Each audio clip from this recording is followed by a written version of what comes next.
Hello guys, അപ്പം ഞാനും ഇച്ചാനും ബഹ്റൈൻ്റെ national day ആയിട്ട് അതിൻ്റെ പരിപാടിക്ക് പോയി കേട്ടോ. അപ്പോൾ അവിടെ ബഹ്റൈൻ ബേ പറഞ്ഞ സ്ഥലത്താണ്, ബഹ്റൈൻ ബേ ബീച്ചിലാണ് ഇത് സംഭവം നടക്കുന്നത്. അപ്പം ഞങ്ങൾ അവിടേക്ക് ഒരു ടാക്സി ഒക്കെ വിളിച്ചുകൊണ്ട് ഞങ്ങൾ പോയി. പക്ഷേ ടാക്സിയിൽ ഞങ്ങൾ കുറച്ച് ദൂരം പോകാനേ കഴിഞ്ഞുള്ളൂ, കാരണം അത്രയും ബ്ലോക്കായിരുന്നു. പിന്നെ ഞങ്ങൾ നടന്നുകൊണ്ടാണ് പിന്നെ ഈ സ്ഥലത്തേക്ക് എത്തിയത്. ഞാൻ ഇച്ചനും മാത്രമേ ഉള്ളതിനും.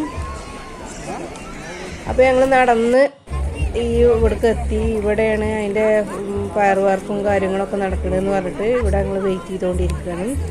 അപ്പോൾ ഇവിടെ തൊട്ടടുത്തായിട്ട് കുറേ സ്റ്റാളുകളും കാര്യങ്ങളും അങ്ങനെ എല്ലാതും കാണാനും ഒക്കെ ഉണ്ട്.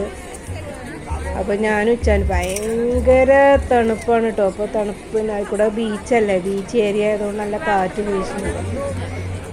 ഇച്ചാനും കോട്ടും കാര്യങ്ങളൊക്കെ ഇട്ടിട്ടാണ് പോന്നീനത്. പക്ഷെ ഞാൻ അത്ര തന്നെ സെറ്റപ്പിലല്ല പോന്നീന്. പക്ഷെ ഞാൻ വിറച്ച് നിൽക്കുകയായിരുന്നു. പിന്നെ ഞങ്ങൾ വന്നത് ഒരു 7 മണിയാണ്. 9 മണിക്കാണ് ഫയർ വർക്ക് നടക്കുന്നത്. കാരണപ്പോൾ തന്നെ ഞാനാകെ തകർന്നിട്ടുണ്ട്. കാരണം അത്രയും ടൈം നമ്മൾ പിന്നെ തണുത്ത് വിറച്ചിരിക്കണ്ടേ. ഏതായാലും ഞങ്ങൾ തൊട്ടടുത്തുകൊണ്ടുള്ള ആ സ്റ്റാളുകളും കാര്യങ്ങളൊക്കെ കാണാനും കുട്ടികൾ കളിക്കുന്ന ഏരിയ കൂടെയൊക്കെ ഒന്ന് പോയി കറങ്ങി. പിന്നെ ഒരുപാട് മലയാളീസ് ഉണ്ടായിരുന്നു കേട്ടോ, യൂട്യൂബർമാരും മറ്റേ ഇൻസ്റ്റഗ്രാമത്തോടും ഒക്കെ ഇഷ്ടംപോലെ ആൾക്കാരുണ്ടായിരുന്നു വീഡിയോ എടുക്കാനും കാര്യങ്ങൾക്കൊക്കെ. അപ്പോൾ ഞാനും ഇച്ചാനും അവർ തൊട്ടടുത്ത് കൂടെ ഉള്ള ആ കടകളും പിന്നെ പിന്നെ നമ്മളെ നാട്ടിലത്തെ ചന്തൻ്റെ മരിക്കാനും കുറേ സംഭവങ്ങളുണ്ടായിരുന്നു. അതൊക്കെ കാണാൻ വേണ്ടി പോയി. പിന്നെ വീഡിയോ എടുക്കാനൊരു മടി, കാരണം പെണ്ണുങ്ങളൊക്കെ ഉള്ള ചില സ്ഥലത്ത് ചിലപ്പോൾ വീഡിയോ എടുക്കാൻ അയച്ചില്ലെന്ന് വിചാരിച്ചിട്ടില്ല. മുഖം മറിച്ചിട്ടും അങ്ങനെ ഇങ്ങനെയൊക്കെ വരുന്നതല്ലേ. അപ്പോൾ ഞങ്ങൾ അങ്ങനെ കൂടുതൽ ഡീറ്റെയിൽ ആയിട്ട് വീഡിയോ ഒന്നും എടുത്തില്ല. എന്നാലും ഞങ്ങളെ കൊണ്ട് കഴിയുന്നമാർക്കൊക്കെ ഒരു വീഡിയോ ഒക്കെ എടുത്തിട്ടുണ്ട് കാട്ടി. പിന്നെ അവിടെ ചെറിയ കുട്ടികളെ പരിപാടികൾ നടക്കുന്നുണ്ടായിരുന്നു. ചെറിയ അറബിയിലായതുകൊണ്ട് എന്തൊക്കെ സംഭവം നടക്കുന്നതെന്ന് നമുക്ക് മനസ്സിലായില്ല. അവരെ നാഷണൽ ഡേ അല്ലേ, അപ്പോൾ അതിൻ്റെതായിട്ടുള്ള കുറേ കാര്യങ്ങളും ഗെയിമും കാര്യങ്ങളും അങ്ങനത്തെയൊക്കെ അതിനാണ്ടാണ് നടക്കുന്നത്. പിന്നെ ഭയങ്കര തിരക്ക് തന്നെ ആയതുകൊണ്ട് ഇച്ചാനൂന് എൻ്റെ കയ്യിൽ നിന്ന് വിടുകയാവോ എന്നുള്ള ഒരു പേടി എനിക്കുണ്ടായിരുന്നു കേട്ടോ. കാരണം കാണാതായി കഴിഞ്ഞാൽ ഞാൻ എന്താ ചെയ്യാന്നുള്ള ആ ഒരു ഇതായിട്ട് ഞങ്ങൾ രണ്ടാളും ഒരുമിച്ച് തന്നെ അങ്ങനെ പരമാവധി നടക്കുകയായിരുന്നു. അങ്ങനെ ഇപ്പോൾ ഈ 9 മണി വരെ ആകണ്ടേ വിചാരിച്ചുകൊണ്ട് എല്ലാ കടകളിൽ കൂടെയും പിന്നെ അതേപോലെ കുറച്ച് പോപ്കോണും കാര്യങ്ങളൊക്കെ വാങ്ങി. അങ്ങനെ തണുപ്പിനെ എങ്ങനെയും മറികടക്കാൻ വേണ്ടിയിട്ടാണ് ഞങ്ങൾ ഇതിലൂടെയൊക്കെ പോകുന്നത് കേട്ടോ. അത്രയ്ക്ക് തണുപ്പാണ്, ഭയങ്കര കാറ്റ് വീശുന്നത്.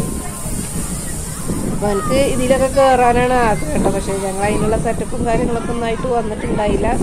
അതുകൊണ്ട് അതിലൊന്നും അവനെ കയറ്റിയില്ല.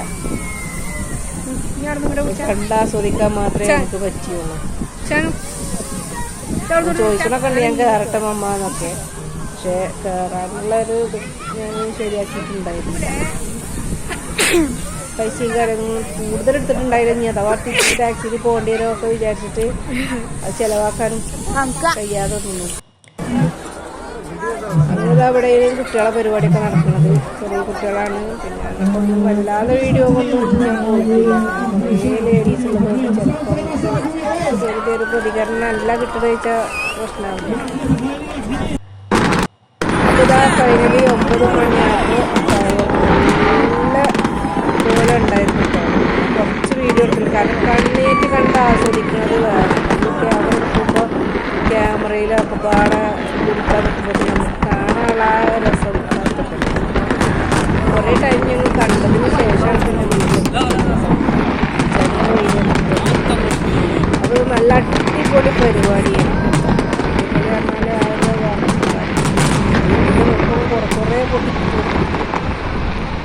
അപ്പോൾ നാഷണൽ ഡേൻ്റെ പരിപാടിയാണ് അങ്ങനെ പരിപാടിയൊക്കെ കഴിഞ്ഞിട്ട് പിന്നെ ഞങ്ങൾ നടന്നിട്ടാണ് തിരിച്ച് പോകുന്നത്. അപ്പോൾ നടന്നിട്ട് പറഞ്ഞാൽ കാരണം കുറച്ച് ദൂരമുണ്ട്, ടാക്സി കിട്ടുമില്ല. അപ്പോൾ പോകുന്ന വഴിക്കൊരു വെള്ളത്തിൻ്റെ ഒരു പരിപാടി കണ്ട് അതിൽ അവിടെ നിന്ന് കണ്ട് ഞങ്ങളൊരു വീഡിയോ എടുത്താണ്. അപ്പോൾ ഇൻഷാ അല്ലാഹ് അടുത്ത വീഡിയോ ആയിട്ട് പിന്നെ കാണാം.